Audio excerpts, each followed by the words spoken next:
Okay.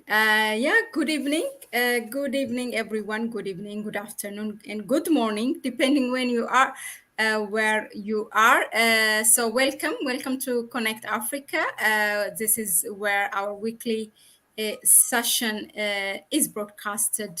Where we take a topical issue in the continent and we discuss about that. So for today, we are joined by Dr. Hermon Ogbamichael. For welcome, Dr. Hermon. Thanks for inviting me as well. It's my pleasure. It's always a pleasure to have you here. So we are going to talk about, or we are going to discuss about the upcoming U.S. Africa Summit, which is going to be held in the U.S. from 13th to 15th of December. So far from the outlets that we get. Out of the 55 member states of Africa, 49 of them have been invited, and six of them out of which are not invited, four of them are not actually, they are banned, their membership is banned by the African Union. These are Sudan, Guinea, Mali, and Burkina Faso because of the coup. But Eritrea and the Sahara and the Sahel are actually do not have a diplomatic relationship with the US. But interestingly, they are regular members of the African Union. Let's go directly, to the questions. The first, I think, the first U.S. Africa Summit was held during the Obama administration in 2014. Ever since, I mean, a lot have happened. All non-Africans, China, Turkey, Russia, India. I think maybe I'm missing some. The European Union, Japan have held all this Africa summit. Japan, Africa, Turkey, Africa, and China. I think had its fourth even, which was in Africa, actually, remarkably. Uh, so, Dr. Hermos, tell us your general, your opinion in general in this U.S. Africa summit, and also, Eritrea being not invited, but at the same time being a regular member of the African Union. Do you find it somehow a bit awkward for the Eritrea not to be invited, although, of course, not having a diplomatic relationship? Yeah, let's get into it. Back to you, Dr. Him.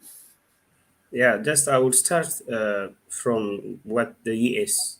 strategy is in terms of this summit. As you have said, Russia, China, Japan, even the Gulf states, Yeah. European Union, India, Turkey, all of them are like rivalries, okay, Mm-hmm. for their own interests. Mm-hmm. If you see, even in Djibouti, you will find almost all of them. It just looks like as if it's scrambled for Africa, where all of them have like military bases and economic interests because it's in the Red Sea. It's there is it's a very commercial line in terms of the strategy to link us to the Mediterranean and the Indian Ocean and so on. So, with all these rivalries or competitions from all these different continents, so the US, after Obama's 2014 invitation of all the African leaders, Mm-hmm. then President Biden also, came up with the second summit in US. Mm-hmm. So according to US, they say that it's an enduring commitment to establish a new framework and new model of relationships with Africa.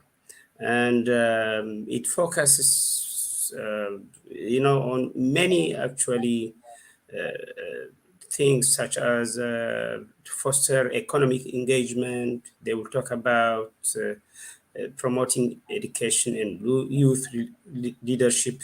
They will talk about the trying to address climate issues, talk about democracy, human rights, and civil societies, health. I mean, this regional and global health issues, and so on. And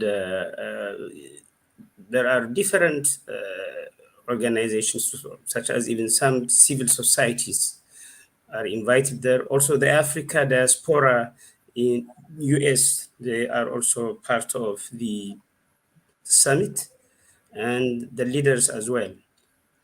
As you have said, four countries are not invited: Mali, Burkina Faso, Guinea, and Sudan, because the coup, the transfer of power, is not accepted by the African Union and also by the United States.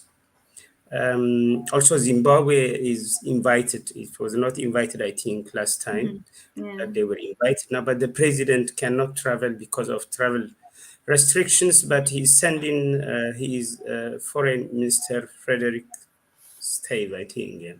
Mhm. So it's represented. And I think with Eritrea, there is, I think, still the diplomatic relationship between US. There is a presence at, I think, charge d'affaires or consulate level, it not if not at ambassador level, uh, from both sides. But the relationship between US and Eritrea has not been that healthy because of, I think there was also a misguided policy in the Horn of Africa when it comes to the United States. There were illegal sanctions for 10 years and also dating back even from 1960s, since Dallas Foster, when he said, when they were deciding with the United Nations how they should handle the Eritrean question of independence. So they have made a decision, even though they believe in the Eritrean independence, but in the interest of the United States, then they have to annex it to Ethiopia. So, there has always been an issue between Eritrea and the United States, except between, I think, 1991 to 1998, when Clinton was there. There were some form of improvement in the relationships. And also, when I think Trump came in power, I think there were some good avenues towards normalizing the relationship between the two.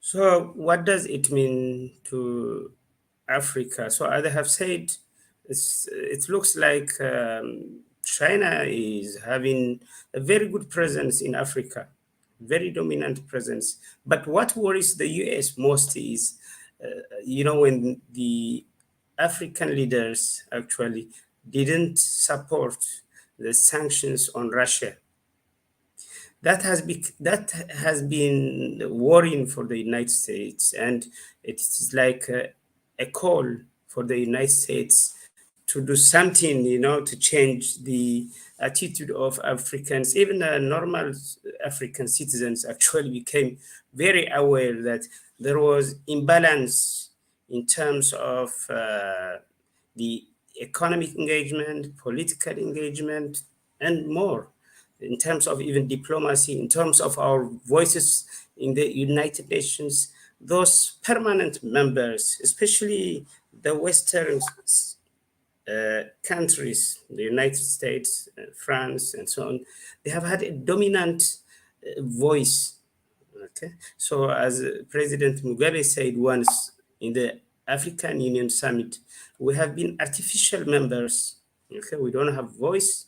We just vote or abstain, or urged also to vote in favor of those permanent members.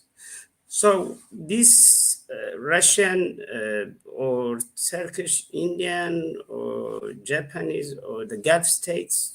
You can see also Saudi Arabia and uh, UAE. They are having some presence in Africa.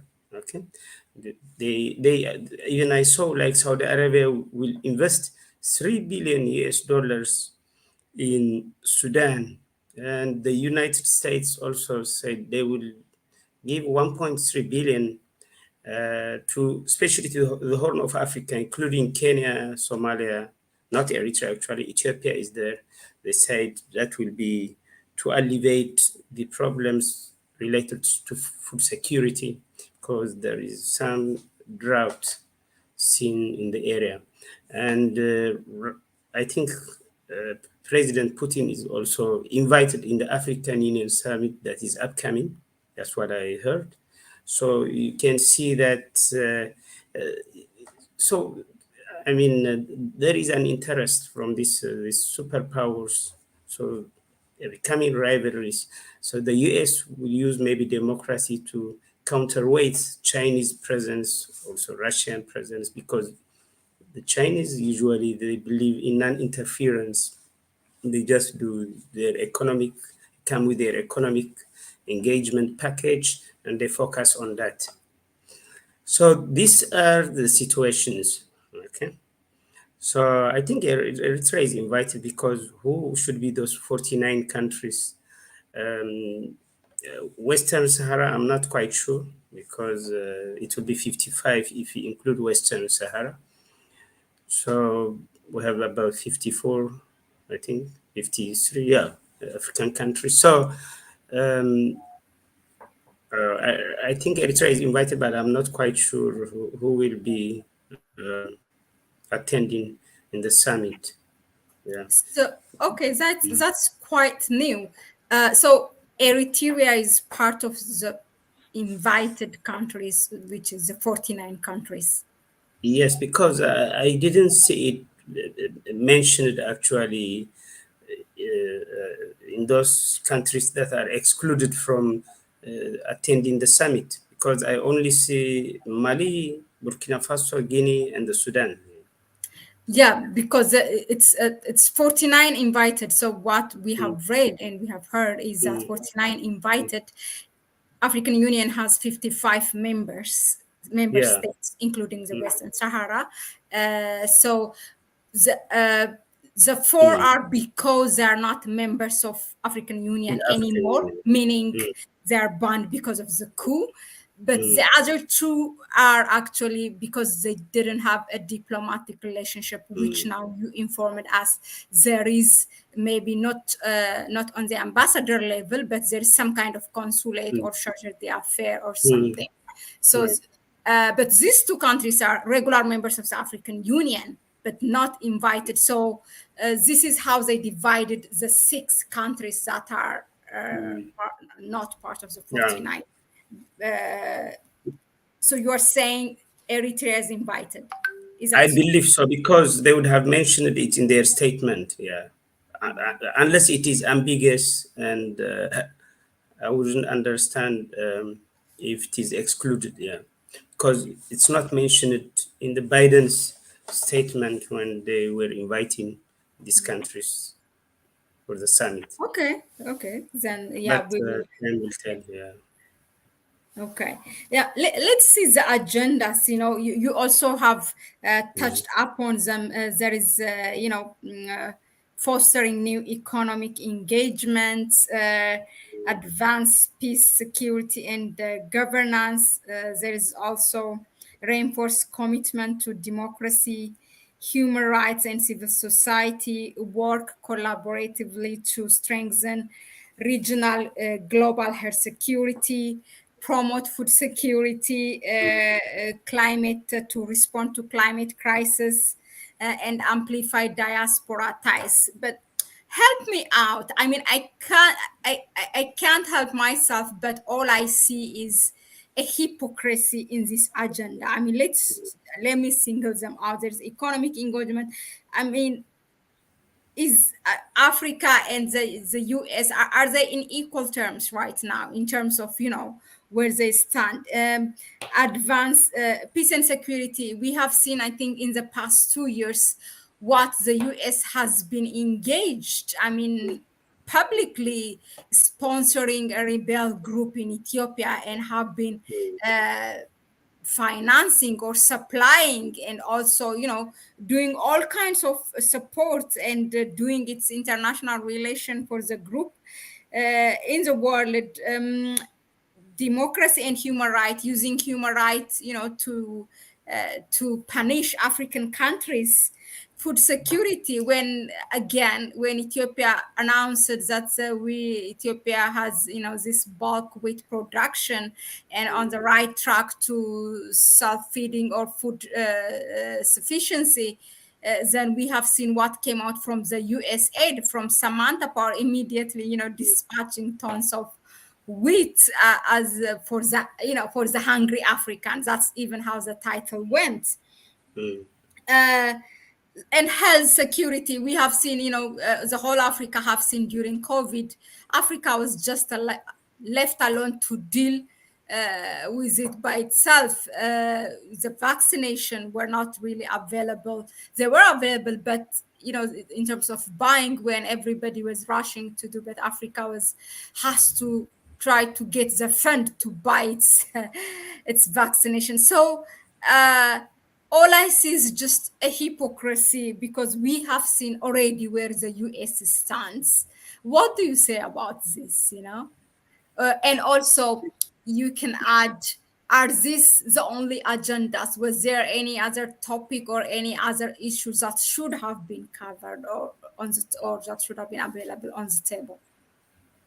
well, one thing we have to know, I mean, we always have to realize that there is no permanent for the US. There is no permanent friend, but a permanent interest. So they have their own interest, of course. But what will be the African interests as well, you know? So we talk about economic engagement. For example, many countries in Africa are part of AGOA. Yeah. But if you see the last 2 years, for example, with the war in northern Ethiopia, in Tigray, I mean, as you have said, they were openly supporting the rebel groups, okay? And they openly, actually, even to, they seem they were working for a regime change in Ethiopia. We have seen it clearly, but things have changed now, okay? Um, Also, so if you see this AGO, I mean, I don't even see that Africa is on equal terms in terms of this economic engagement. And the US realized that Africans realized about this thing, that there was an imbalance in our engagement with the West. There are always dates given in US dollars, and the countries have to pay back. Even they have to service also the interests every year. So it has always been unequal partnership. So what the US is emphasizing now is, from what they are saying, from what I have seen and noticed, is they are saying that there should be some sort of partnership, some sort of equal engagement. But I'm not quite sure if that can happen unless all these African leaders, okay, under the African Union umbrella, come together and come up with one voice, okay? Because I will tell you one thing. When Bill Clinton was a president, he had strategies, okay? The strategy was they were trying to control Africa. So from the Southern Africa, President Thabo Mbeki was nominated. I mean, actually, it's not an official nomination, but the US strategy was to use President Becky to take care of the Southern Africa, to influence Southern Africa, to promote the U.S. interests in all aspects. In the Western Africa, Nigeria was a candidate to do that, to control West Africa under Obasanjo. In North, as always, Egypt was always a U.S. puppet because I mean they receive over 3 billion US dollars in the military pact because of the U.S. interests in the Middle East, and in East Africa, Kenya was nominated to control the eastern part of Africa, and also Ethiopia under the when Oh, Minister Meles was there, he's been used also to try to actually control the Horn of Africa because there are different dynamics between East Africa and the Horn of Africa. So you have seen even the Somalian, the Ethiopian involvement in Somalia. The soldiers were sent there. The Ugandan, under the African Union, peacekeepers were sent there. So there was turbulence. It was a U.S. strategy. It was not the strategy of these countries. Okay, whether this strategy worked in the continent or not. I don't think it worked. Also, even see the African, what do you call the American military command presence in Africa. It's only Eritrea that did not support it. All other countries in Africa actually, in principle, accepted it. Okay, and some of them have already even this military commands in their countries. So my point is then, so if okay, the US has these strategies, these objectives that we were talking about, but what will be the joint common objective of these African leaders? Sometimes also what surprises me is we are about 54, 55 African countries, and the US is just one country, Japan is just one country, China is one country.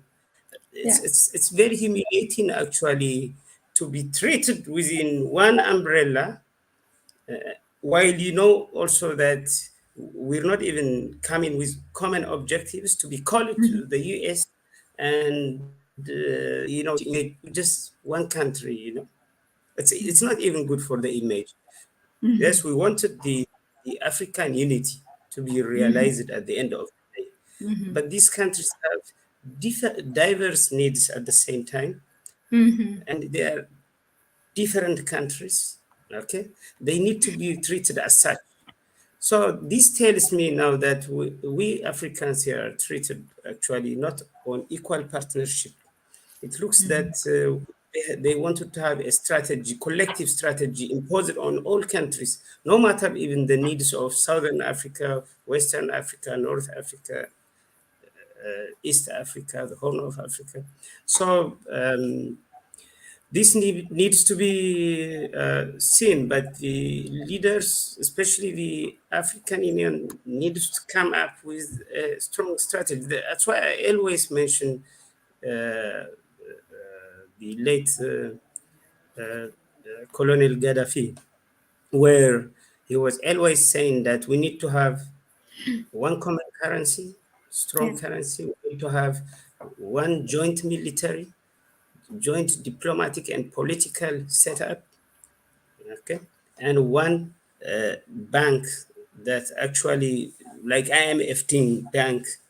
Okay, we have African Development Bank, but he always said that we need to actually our own strong institutions within the African Union, or to realize the African unity. So what I'm saying is, this summit, I'm not pessimistic. We always it's all take what you get, but on equal partnership, it's a long way to go to realize that, because we have so many issues that we need to tackle also within this continent. I'm not quite sure if all these African leaders have the same mind. Okay, I mean we have some leaders who've been in power for 3 years, they go for holiday in France. That is where they celebrate their birthday. So if you have such kind of leaders, I'm just giving you an example. If you have such leaders, then can they really mobilize their own population to stand and to be self-reliant and to, think of in terms of your own political and economic interests? So we have a long way to go. Yeah, it's indeed. Thank you, Dr. Hermon, for that. It's yeah, it's interesting how the term itself, how it is coined, U.S. Africa Summit. I mean, I wish Africa has the same voice, the same objective as you said, but in deeper terms, the U.S. itself is not treating, of course, Africa as one, or okay, look, you have to be united, or you da, da, da. But no, it's dealing its thing, with all those blocks that you have mentioned in each region. It has its guardians that look after the U.S. interest in East Africa, in West, in Southern Africa as well. But also another interesting thing about the term is that every time when this summits that happens, U.S. Africa, China Africa, it's summoning all these leaders to one country. Isn't it easier to come to, yes, it's like 55 member states, but maybe come to where the capital city is. Let the African Union itself decide where, Mm, which member states should host every mm, time when there is such a summit, and that's just one country, and let them come and talk about, even when it is in two ways, whether it's about the US or about Africa. Either way, it should happen in Africa.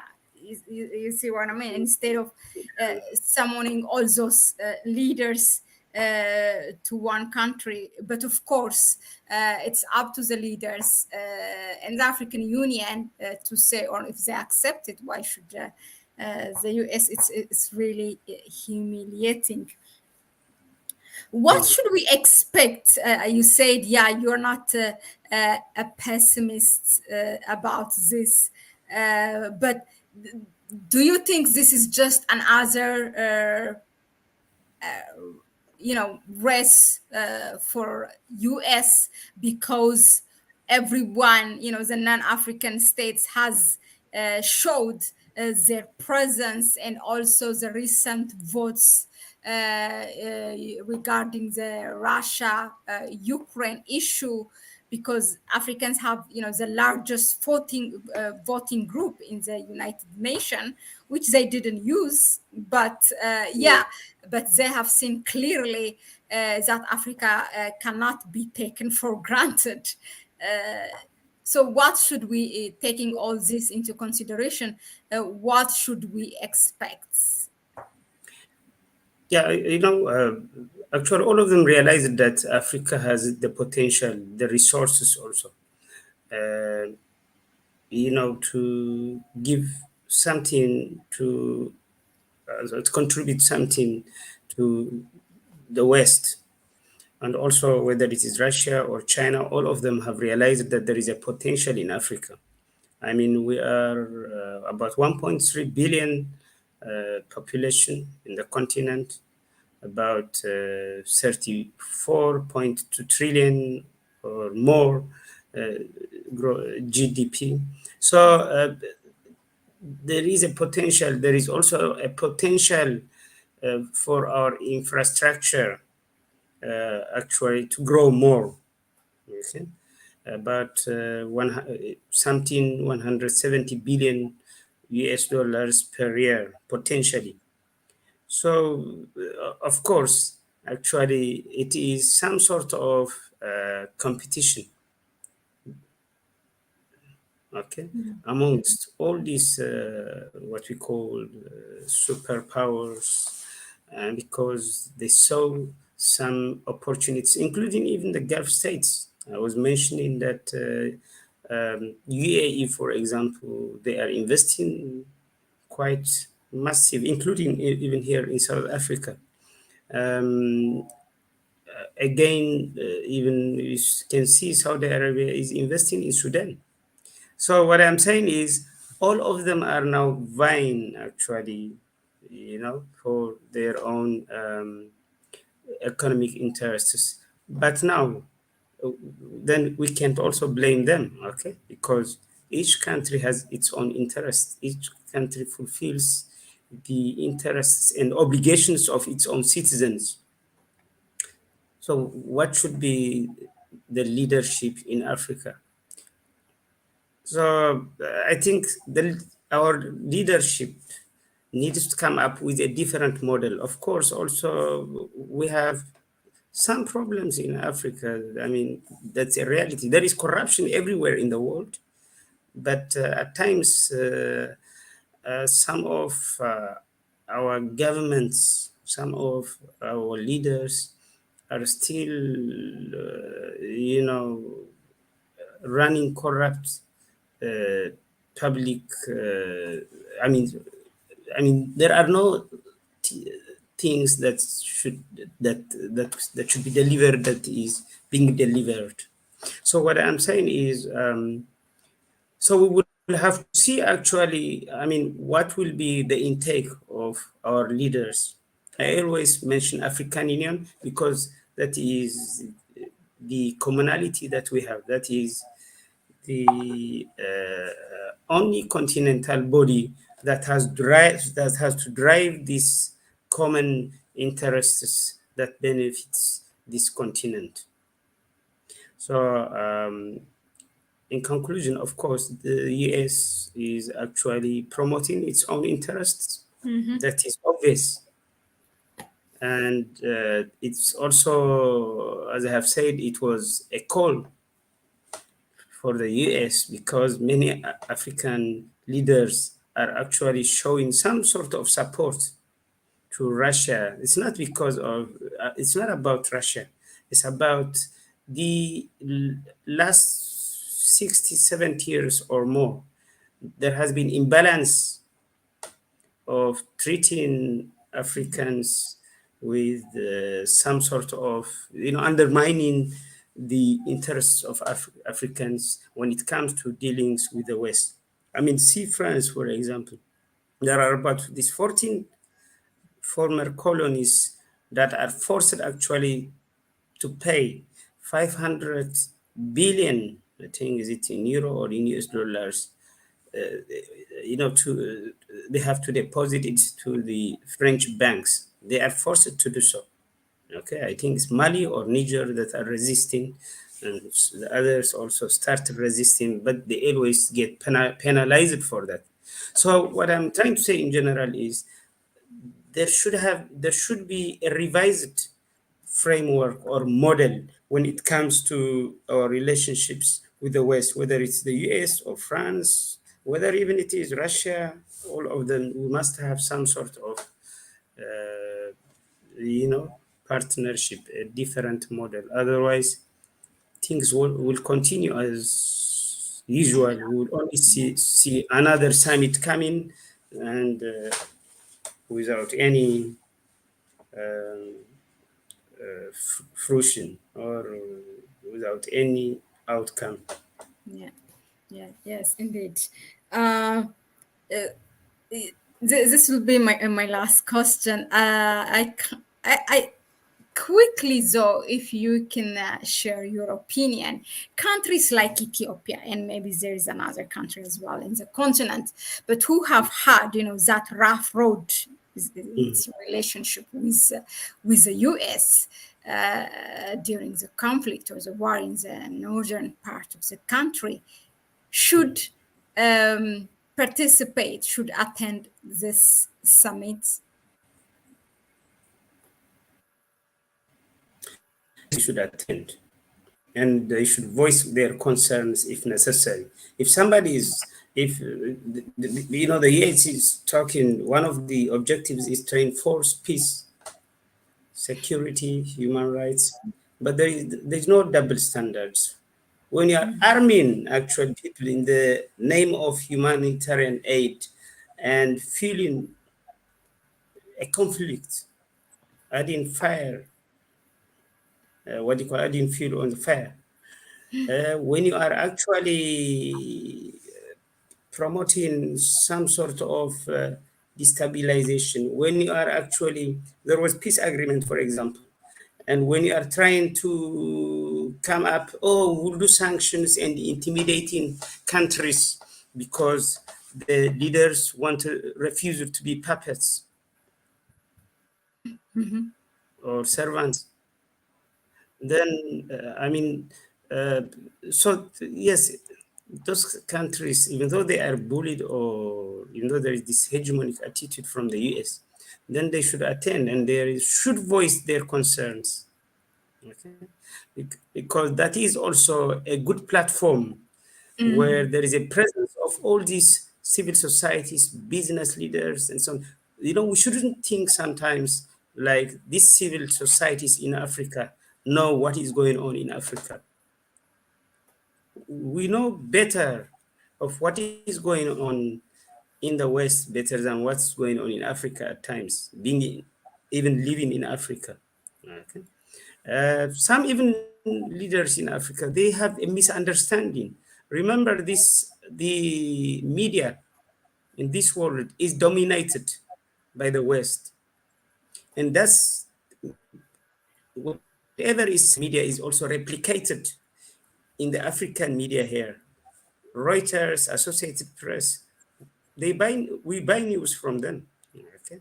And it's replicated here. Yeah. So what I'm trying to say is, of course, then it's a platform for countries like Ethiopia, no matter the situation, no matter the diplomatic hassles that these countries have had.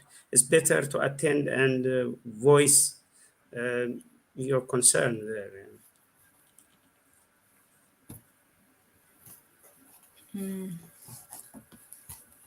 Okay. Uh, yeah, it is right to whether it's the prime minister or another one who's attending it, but to use that platform and express your concerns is really important. Hopefully the media will pick it or not, but there will be officials to listen to what Ethiopia has to say, or each member has to say. With that, I thank you, Dr. Hermon, for joining us. Dr. Hermon Ogbamichael he's the head of journalism program in Cape Peninsula University. And I think Cape Peninsula Technology University, right? Peninsula University of Technology. University of Technology. Okay, yeah. Thank you for joining us again. This is not your first time. Hopefully, it will continue. Thank you, and thank you for those of you who have been here. Listening to our discussion. We will have similar discussion up until the summit and other topical issues in the continent. But that's it for today for us. Thank you. Good night, Dr. Herman. Good night. Thanks for having me.